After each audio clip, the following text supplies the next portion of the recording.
So, our wee friend travelled the world, causing mayhem, death, and the like. Get out! Get out! Is that your wish? What a lovely lass. I had to blow up your ass, but now I must hit the road. But the carnage was not in vain. He plundered and slashed for capital gain. Oh, that leprechaun sure is mean.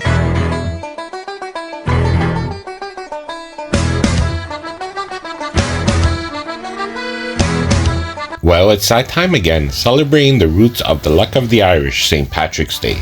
And last year I did a review for the first of the Leprechaun films starring Warwick Davis, Jennifer Aniston. This year I will continue my tradition by reviewing the next film in the series, Leprechaun 2, which was released a year after the first one. Directed by Rodman Flender, the film takes place in the big city of Los Angeles, where we meet a young Cody Ingalls, who runs a tour guide for tourists. Wait, is that Clint Howard? Wow, a great comedian in a horror movie. Even though it was a cameo, it's still awesome to see him being, well, Clint Howard.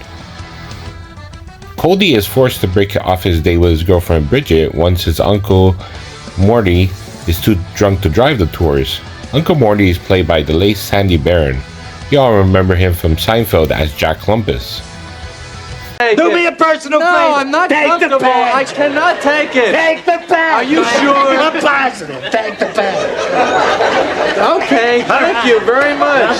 You got the scotch tape. I've been looking all over for it. Don't worry about it. I'll give it back. I don't want it. I don't want it.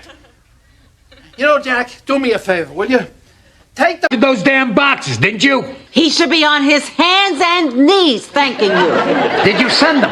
Yeah. They'll be there tomorrow afternoon, 2 o'clock. Tomorrow afternoon? Tomorrow afternoon? Tomorrow afternoon? I told you to send them express. Well, it was $10 cheaper in the afternoon than the morning. As he gives his tour guide, he passes a homeless man who he witnesses the leprechaun's rebirth.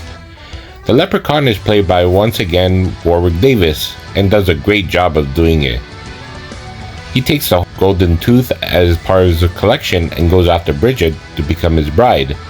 Huh. Really? Why? Well, let's just backtrack a little. In the prologue of the film, where it takes place during the 10th century of Ireland, the leprechaun has to marry a bride in order to release his slave. Unfortunately, the bride was the slave's daughter. Now the leprechaun is awakened in our time, and Bridget is a descendant of a leprechaun slave, so he will do anything to make her his bride. Still a classic to the original.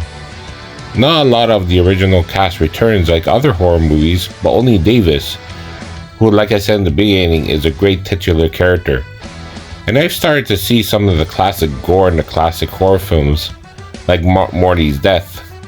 The best I've seen, and also I love how the leprechaun gives his funny rhymes to his victims. You pathetic fool! You thought you could outsmart me, the genius of Killarney! A curse be placed upon your seed, William O'Day. A great classic, just like the original, to watch on St. Paddy's Day.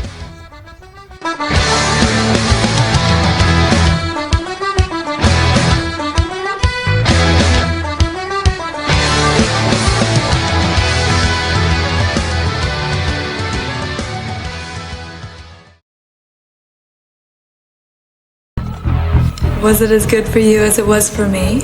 Ha!